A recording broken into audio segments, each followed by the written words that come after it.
November 1956. Inside Sing Sing prison.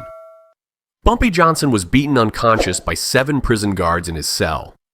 Within 48 hours, all 7 guards were erased from duty rosters, payrolls, and official records.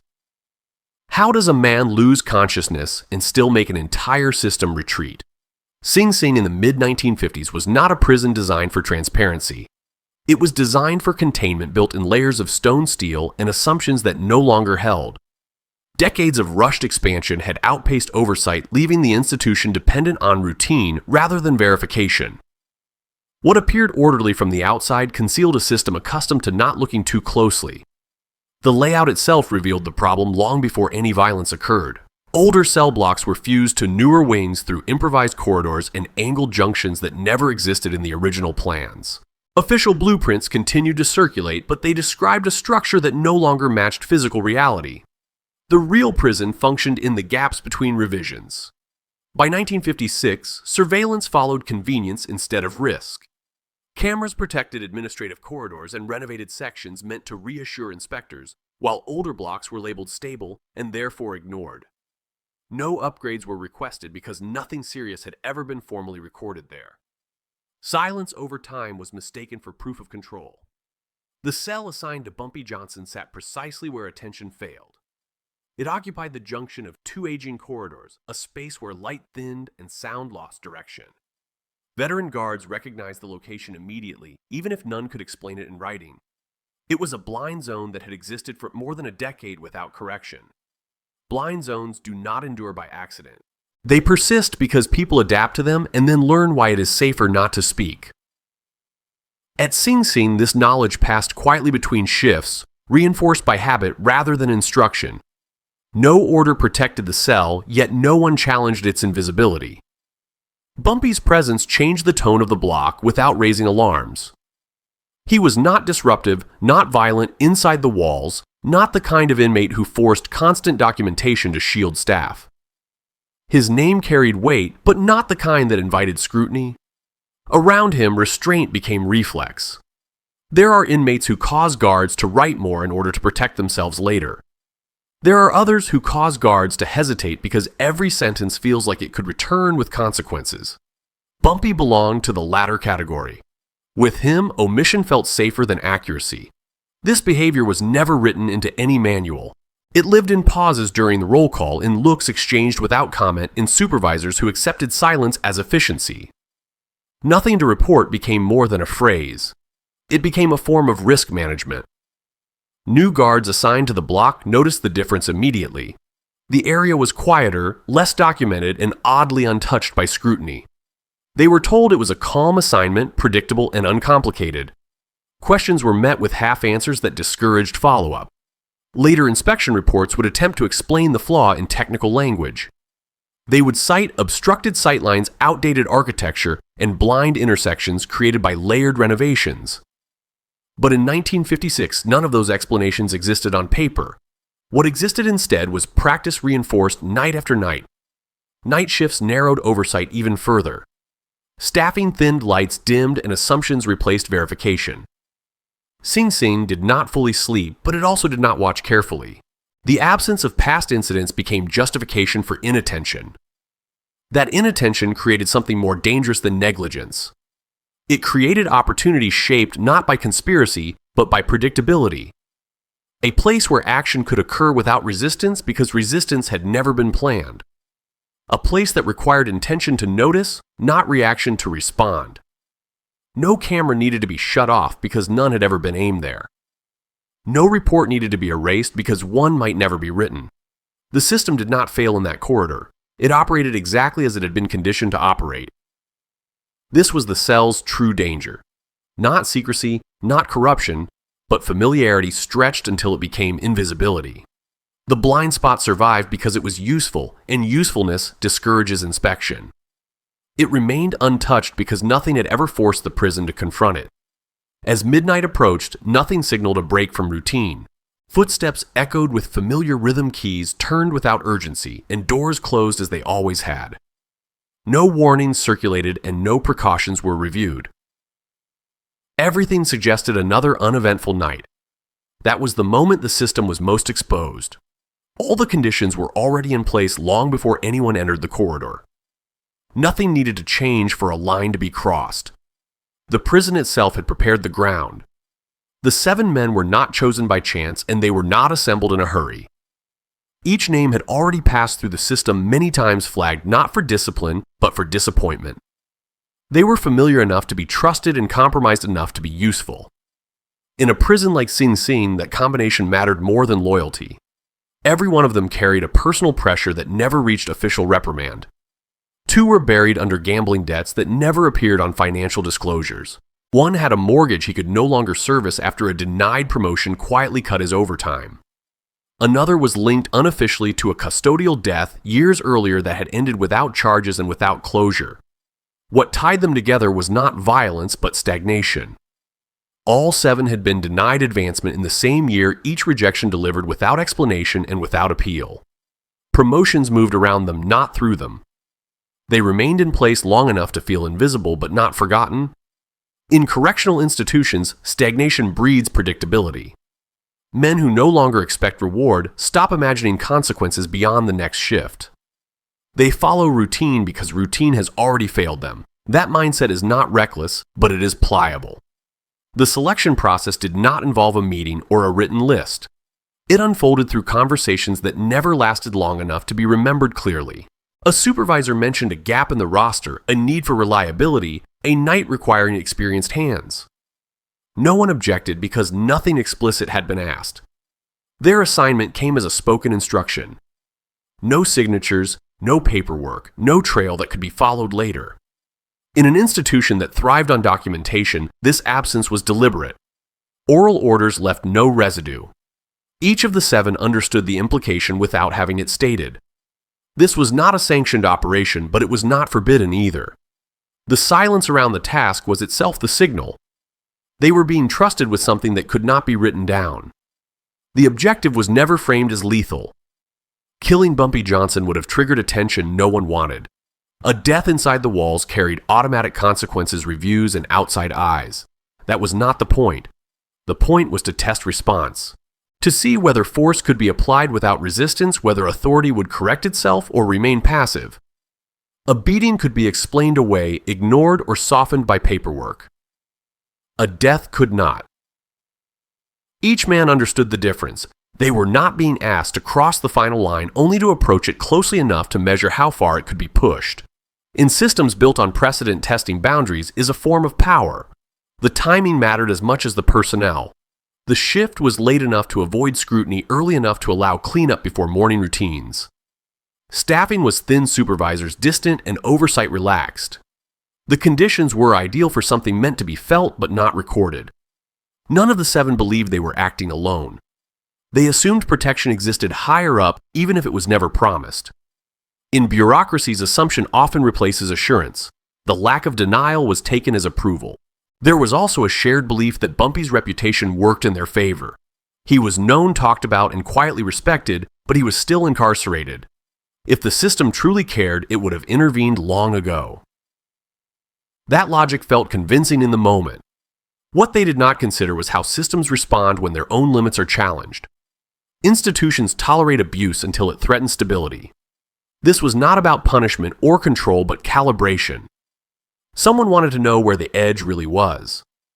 By choosing 7 men with identical stalled trajectories, responsibility became diffuse. No single guard could be isolated without implicating the others. Collective action diluted individual risk. That calculation was not written anywhere, but it was understood. The prison itself seemed to agree.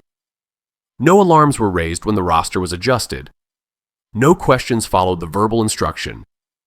Everything moved forward as if this were just another routine shift. That was the fatal assumption. The system believed that if force could be used against Bumpy without immediate reaction, then nothing truly protected him.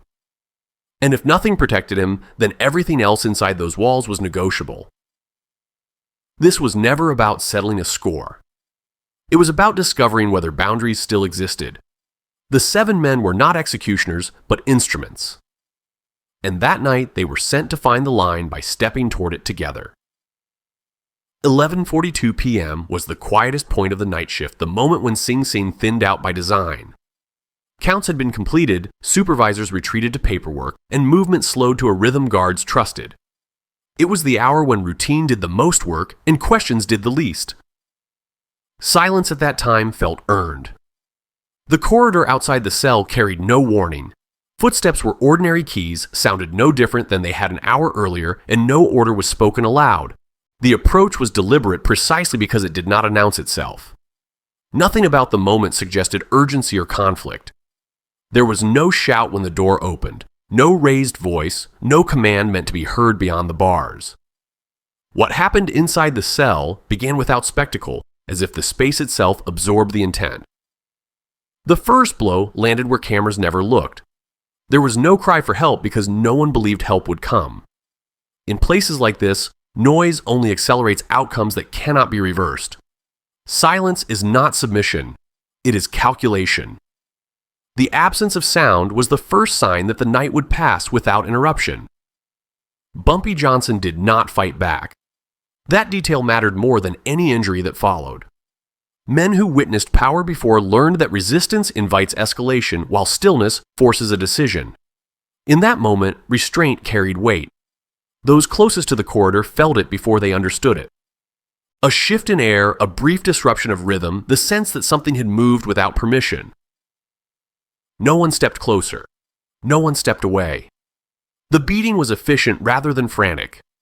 There was no shouting, no loss of control, nothing that could be mistaken for chaos. The goal was not rage, but measurement. Force applied carefully reveals more than force applied wildly. One inmate housed 2 cells away heard the sound of impact against concrete. It was not loud enough to be clear, but it was wrong enough to register. He listened without moving, counting seconds he could not name. By morning, he would be gone. That transfer was processed before sunrise. No explanation was offered, no request for clarification entertained. The paperwork moved faster than usual, as if urgency itself was something to be hidden. By the time other inmates asked where he had gone, his bunk was already reassigned. Inside the cell, the silence never broke. The lack of response from the corridor became confirmation. When no intervention comes, the message is received. The night understood what the system was willing to ignore. There was no medical call placed when the door closed. No log entry recorded an incident requiring attention. Time continued to pass in 15-minute increments, each one erasing the last. Procedure resumed as if nothing had occurred. What remained in the cell was a body that did not move. Breathing continued shallow and uneven, but sufficient to avoid consequence. The difference between injury and death was measured and respected. Survival was not mercy, it was strategy. Those involved did not linger. Lingering invites memory, and memory invites records. The corridor returned to its previous state with practiced efficiency. Whatever had happened was now part of the night shift's silence. By 1 a.m., Sing Sing had fully settled back into itself. Doors locked on schedule lights dimmed as expected, and no supervisor felt compelled to check the blind corridor. The system accepted the absence of alarms as reassurance. Normalcy once restored is difficult to interrupt. The decision not to document was never discussed. It did not need to be. In environments governed by precedent, omission is a language everyone understands. What is not written cannot be challenged. Morning routines approached without anticipation. Breakfast carts rolled, counts resumed, and the night's quiet passed unexamined. The prison did not ask what had happened because nothing required it to ask. The assumption was simple and shared. If force had been applied and nothing followed, then force was permissible. If nothing was recorded, then nothing would be questioned. That belief settled quickly. The system concluded that this was a night without cost. No alarms, no investigations, no consequences meant success. What no one considered yet was timing. Consequences do not always arrive immediately, and systems rarely recognize them until they surface elsewhere. That night was not proof of control, it was a test result misread. As dawn approached, Sing Sing prepared to move on. The corridor remained quiet, the logs remained clean, and the men who acted believed the matter closed. In that moment, the institution trusted its own silence. That trust marked the end of the first act. The system believed it had crossed a line without repercussion, and in believing that it prepared itself for what would follow.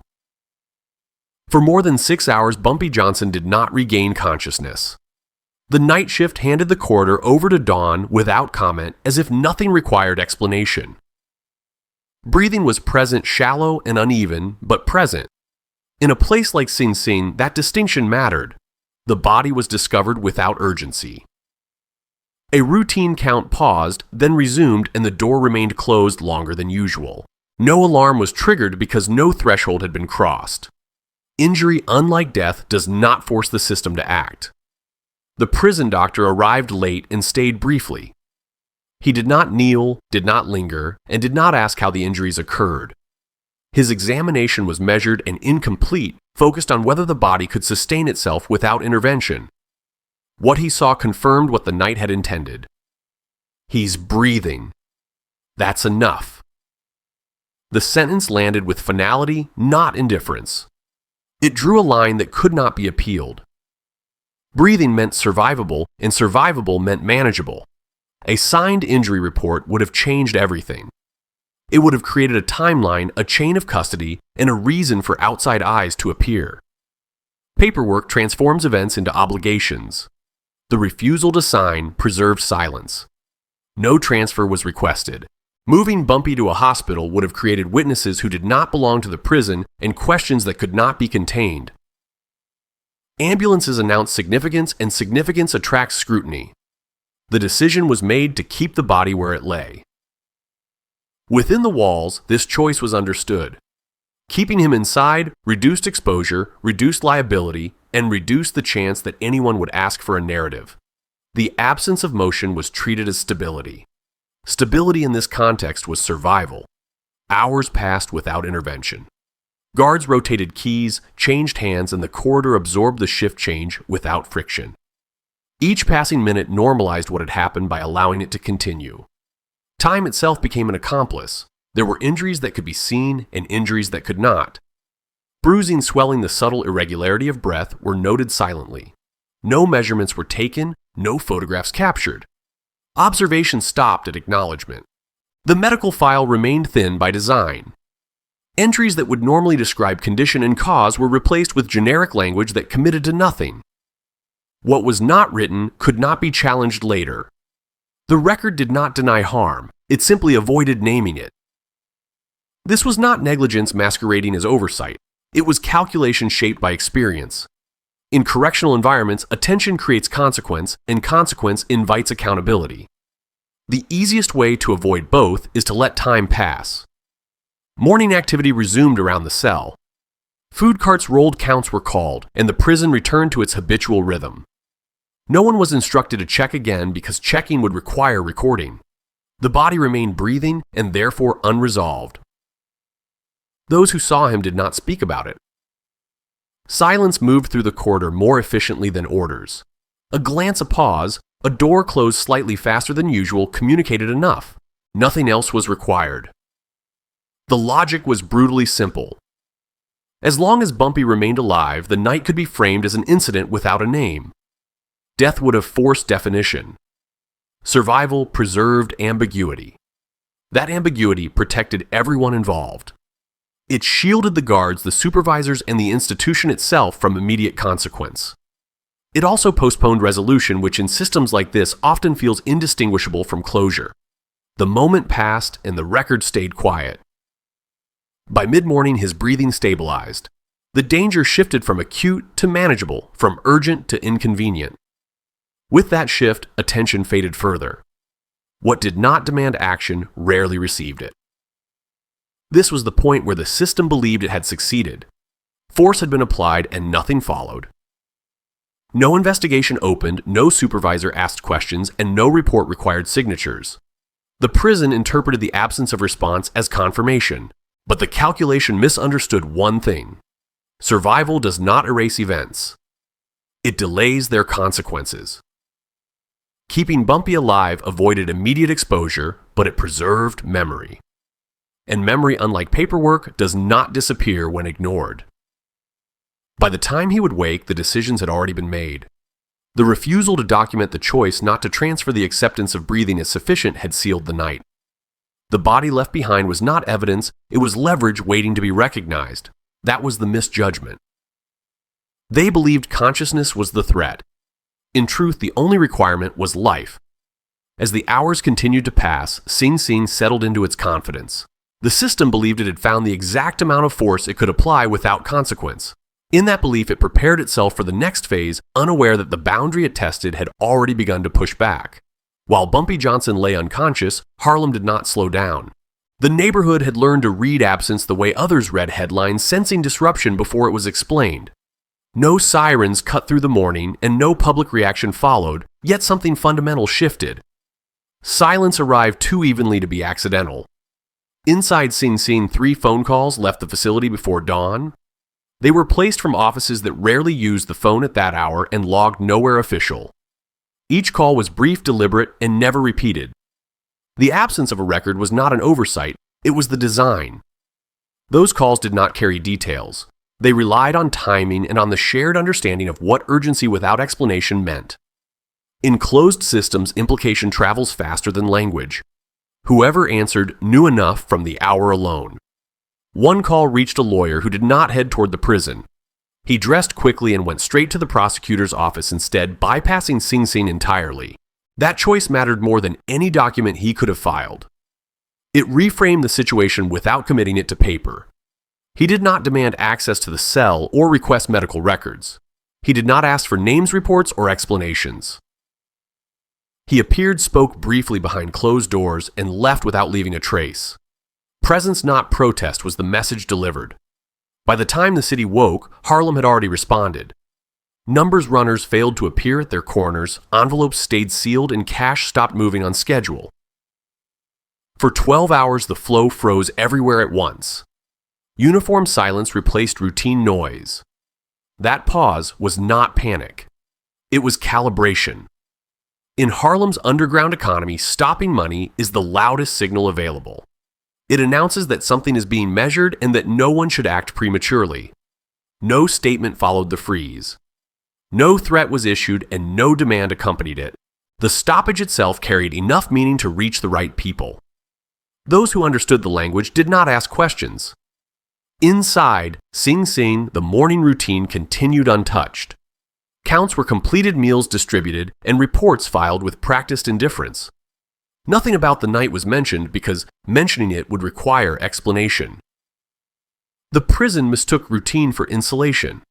What it failed to recognize was synchronization. Harlem did not require orders from a single voice to respond. It reacted to patterns, and the pattern was unmistakable. When money stops everywhere at the same time, attention converges naturally. The 3 calls, the lawyer's visit, and the financial freeze were not separate reactions. They were aligned responses shaped by long familiarity with consequence. No one rushed because urgency creates exposure. Deliberate stillness was safer. By mid-morning, the message had reached its intended depth. People who needed to know understood that a line had been crossed. People who did not need to know only felt the pause and adjusted their behavior. That separation was intentional. The power operating in those hours did not depend on Bumpy's awareness. It did not require his instructions, his approval, or his presence. It functioned because the structure around him already existed. Unconsciousness did not interrupt it. That was the miscalculation inside the prison. They believed silence meant containment and assumed that without resistance, there would be no response. They did not understand that response had already been distributed. Authority had moved beyond the cell. By early afternoon, the 12-hour window closed. Money resumed its flow without explanation, just as it had stopped. No apology followed, and no warning was repeated. The reset itself confirmed the signal had been received. Nothing about that day appeared unusual to outsiders. No reports were filed, no investigations announced, and no public conflict surfaced. But inside Harlem's quiet networks, the meaning was unmistakable. A test had been conducted, and the result had been noted. At 02:17 a.m., a final call left the prison administration office placed deliberately and never recorded. 6 minutes later, an emergency transfer order appeared in the system under the name of a man who had been dead for 2 years. That entry did not authorize movement, it rewrote responsibility. From that moment forward, there was no way back. The 7th name disappeared before anyone thought to look for it. It vanished quietly without ceremony, flagged not as a termination, but as a correction. The entry that triggered the removal was the same one that authorized the knight's final instruction. Signing the order had made him visible, and visibility was the mistake. Within hours, the system adjusted around that absence. Rosters refreshed, schedules recalculated, and a space where a person had been listed resolved itself into blank cells. No supervisor asked for confirmation because the update appeared complete. The correction looked administrative, not punitive. The remaining 6 reacted almost immediately. Each filed for emergency leave, citing unrelated reasons that required no verification. The requests were approved without delay, stacked neatly as if anticipated. Absence, once normalized, spreads quickly. Insurance records were the next to freeze. Coverage remained technically active, but access was suspended pending status clarification. Benefits cannot be processed for personnel whose standing is unresolved. Unresolved in this system meant unreachable. There was no warrant issued and no alert circulated. You cannot pursue a person who does not officially exist in the role you would be investigating. Jurisdiction depends on status, and status had been removed. Without standing, there was nothing to chase. This was not flight. No one packed bags in a hurry or crossed state lines under cover of night. The exits were not physical. They were bureaucratic. Each man remained where he was, yet ceased to be counted. The speed of the erasure mattered. It happened fast enough to preempt questions slow enough to appear procedural. Anyone reviewing the sequence later would see consistency, not urgency. The system prefers actions that look inevitable. What replaced their names was not accusation but vacancy. Shifts were reassigned over time, redistributed, and coverage restored without disruption. Operations continued, which signaled success. Continuity is the highest priority in institutions that fear scrutiny. There was no internal memo acknowledging what had occurred. Acknowledgement creates responsibility, and responsibility invites review. Silence, by contrast, allows the record to close itself. What is not opened cannot be examined. The 7th man's error was not participation, it was authorship. Attaching his name to an instruction created a node that could be traced. Once removed, the network resolved into ambiguity. The 6 understood the message without being told. Emergency leave was not a request for rest. It was a signal to stop being present. Presence creates exposure, and exposure creates liability. Absence offered a form of protection. Their files did not show discipline or dismissal. They showed delay, suspension, and pending status with no endpoint. Pending is a comfortable place for systems that want to avoid conclusions. It allows time to do the erasing. Outside the prison, nothing registered as unusual. No bulletin reached other agencies, and no notice circulated to local departments. Coordination was unnecessary because nothing had officially happened. The absence of a trigger prevented escalation. Inside, the adjustment was complete. The corridor returned to routine, now staffed by men who had not been present the night before. Memory dissipated as shifts changed. Institutional amnesia set in quickly. This was the difference between removal and disappearance. Removal leaves evidence. Disappearance removes the need for explanation. The men were not hidden, they were reclassified. Reclassification is cleaner than concealment. Insurance freezes ensured no one could later claim loss. Leave approvals ensured no one had to ask why they were gone. The system closed every door that could reopen the question. Each measure reduced the chance of narrative. No investigation followed because there was no subject to investigate. Investigations required defined actors and documented actions. Both had been dissolved. The machinery that demands accountability had nothing to grip. This was not mercy. It was containment. By erasing the participants, the system contained the event itself. Without names, the night lost shape. The finality arrived without announcement. Records stabilized, coverage resumed, and administrators moved on. The moment passed as an anomaly resolved by process. Process is how institutions declare closure without declaring guilt. This is why the 7th name mattered. It demonstrated that the danger was not what had been done, but who had made it legible. Legibility invites consequence. Illegibility ends conversation. What occurred was not escape. No one outran anything. They were removed from the category that could be questioned. This was not disappearance in the dramatic sense. It was erasure by procedure. And once erased, there was nothing left to pursue. When Bumpy Johnson opened his eyes, Sing Sing felt unfamiliar. Morning arrived on time, but the sounds were wrong, flattened and distant, as if the prison were holding its breath. Count should have echoed down the tier, yet the corridor remained unnaturally calm. Silence settled before awareness fully returned. The guard standing outside his cell was not one he recognized. That detail landed immediately. In a prison, faces repeat by design, and repetition is control. A new face meant the pattern had been broken. The door opened without comment. The guard kept his eyes forward, movement's precise voice unused. It was not hostility that defined the moment, but avoidance. Avoidance carries intent. Bumpy shifted and waited. He understood that prisons reveal their truth slowly through omissions rather than declarations. No one acknowledged his condition, and no question was asked about the night. The lack of inquiry was itself an answer. As he was escorted down the corridor, the absence grew louder. Guards who had once watched him carefully were gone, replaced by men who moved as if they had been instructed not to linger. No nods, no recognition, no pause. The environment had been scrubbed of familiarity. Other inmates noticed the change instantly. Conversations stopped as he passed, not out of fear but uncertainty. No one knew what rules had been altered or which lines were now dangerous to mention. In prisons, uncertainty travels faster than rumor. At the end of the tier, Bumpy spoke. He asked one short question, measured and calm, the kind that normally receives a procedural response. The words were unremarkable, but the timing was not. Every man within earshot heard it. No one answered. The guard closest to him did not pretend not to hear. He simply did not respond. Others adjusted their stance, eyes fixed straight ahead. Silence locked into place. That silence was not confusion, it was coordination. In institutions built on hierarchy, unanswered questions indicate alignment. The refusal to respond meant discussion had been quietly forbidden. Bumpy did not repeat himself. He did not need to. The message had already been delivered with precision.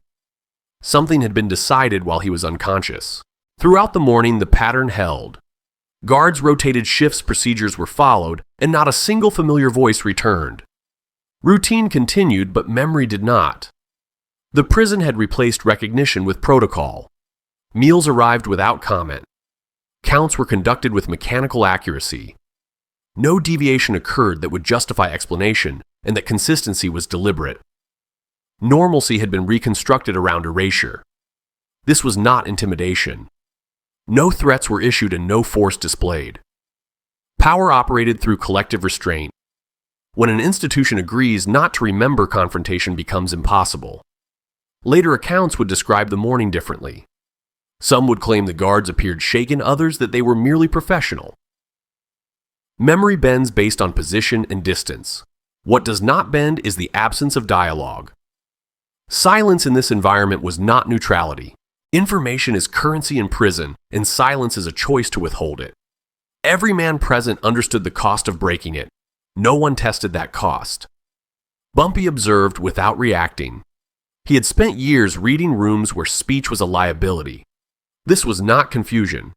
It was confirmation. The system had already responded.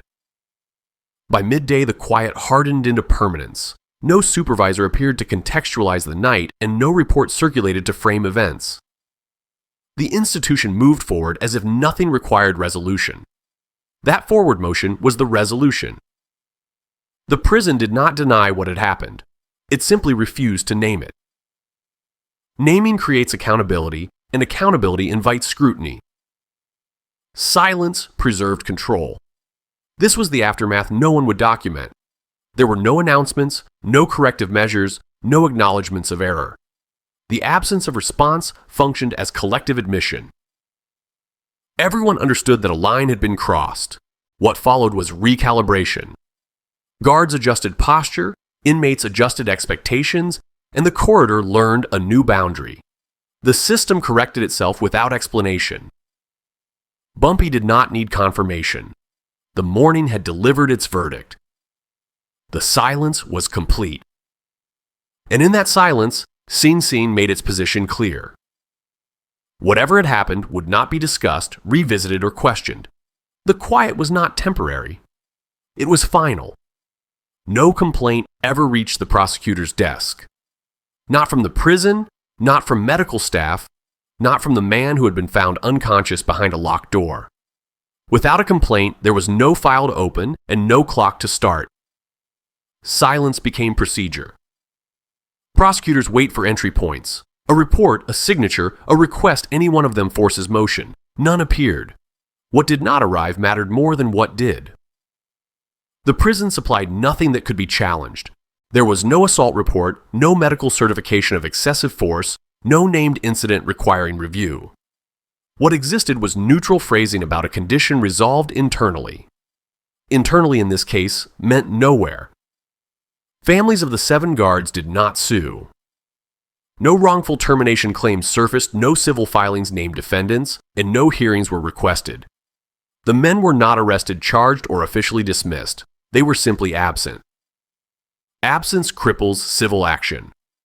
Courts require a plaintiff and a defendant harm and responsibility. Here all 4 dissolved at once. What remained was uncertainty, and uncertainty does not file motions. Editors noticed the gap but could not frame it. There was no body, no charging document, no injured officer willing to speak. The essential question, who is the victim, had no acceptable answer. Without that, the story stalled. Newsrooms do not publish what cannot survive verification. This silence offered no images, no quotes, no documents to withstand scrutiny. Rumor lingered, but rumor does not clear legal review. The page stayed blank. Inside the correctional system, language shifted with precision. The night was labeled an administrative anomaly, a phrase engineered to absorb blame without assigning it. An anomaly implies malfunction without intent. Intent would require investigation. Anomalies do not trigger probes, they trigger adjustments.